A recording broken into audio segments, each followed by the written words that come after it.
그들이 소라와 에스다올로 그들의 형제들에게 돌아왔습니다. 그러자 그들의 형제들이 그들에게 말했습니다. 무엇을 보았느냐? 그들이 말했습니다. 일어나 그들을 공격합시다. 우리가 그 땅을 보니 정말 좋았습니다. 조용히 있지 말고 망설이지 말고 떠나 그 땅을 차지합시다. 가서 보면 평화롭게 살고 있는 백성을 만날 것입니다. 땅은 넓습니다. 하나님께서 당신들의 손에 세상에 부족할 게 없는 땅을 주셨습니다. 그러자 단지파의 집안에서 600명의 사람들이 무장을 하고 소라와 에스다올에서 전쟁터로 출정했습니다. 그들은 올라가 유다의 기럇 여아림에서 진을 쳤습니다. 그리하여 그곳은 오늘날까지도 마하네단이라 불립니다. 그곳은 기럇 여아림 서쪽에 있습니다. 그들은 그곳에서부터 에브라임 산간지대로 가서 미가의 집에 이르렀습니다. 그리고 라이스 땅을 정탐하러 갔던 5사람이 그들의 형제들에게 상황을 설명했습니다. 이들 집안에 에봇과 드라빈과 조각한 신상과 녹여 만든 신상이 있습니다. 이제 어떻게 해야 할지 잘 생각해 보십시오. 그러자 그들은 그곳에서 길을 돌아서 미가의 집에 있는 레위 사람인 그 청년에게 가서 인사했습니다. 무장한 단지파 사람들 600명이 문 입구에 섰습니다. 그러자 그 땅을 정탐하러 갔었던 5사람이 그곳으로 들어가 조각한 신상과 에봇과 드라빈과 녹여 만든 신상을 집어들었습니다. 제사장은 무장한 600명의 군사들과 함께 문 입구에 서 있었습니다. 이들이 미가의 집에 들어가 조각한 신상과 에봇과 드라빈과 녹여 만든 신상을 집어들자 제사장이 그들에게 말했습니다. 무슨 짓이냐? 그들이 그에게 대답했습니다. 조용히 하시오. 우리와 함께 가서 우리의 아버지와 제사장이 되주시오. 한 가정의 제사장이 되는 것이 좋소. 아니면 이스라엘의 한 지파, 한 가문의 제사장이 되는 것이 좋소.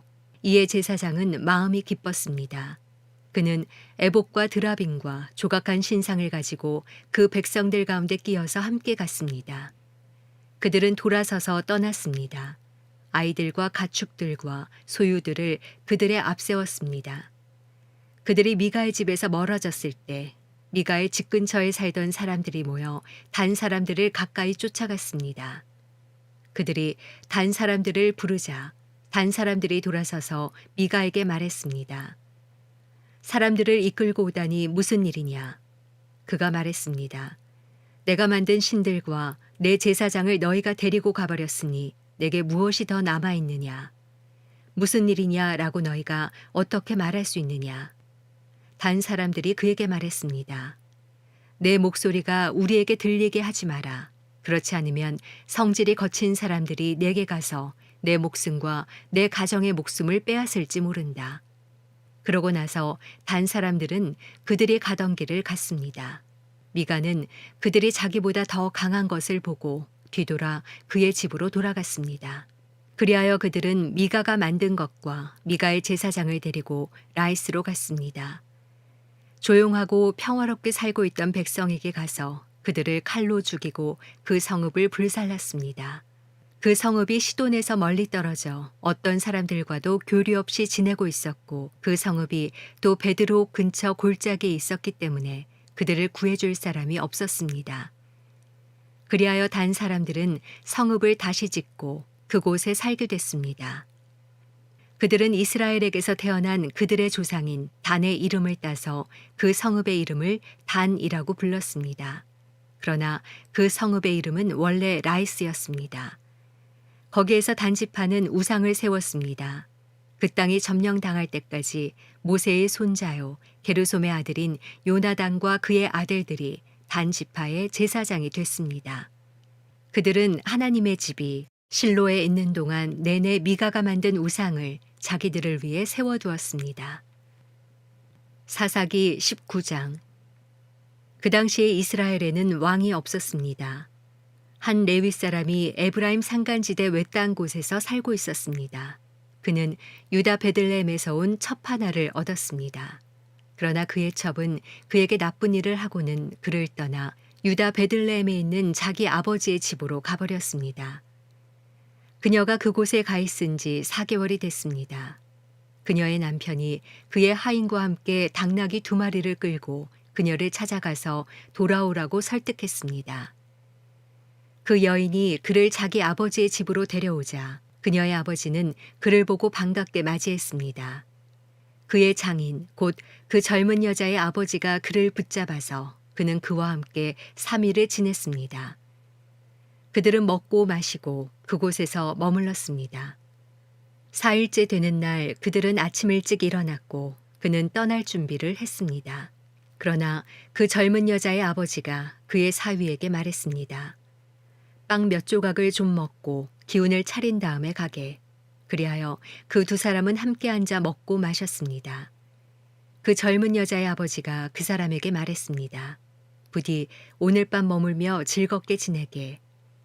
그 사람이 떠나려고 일어나자 그의 장인이 그를 붙잡아서 그는 하룻밤을 그곳에서 더 머물게 됐습니다.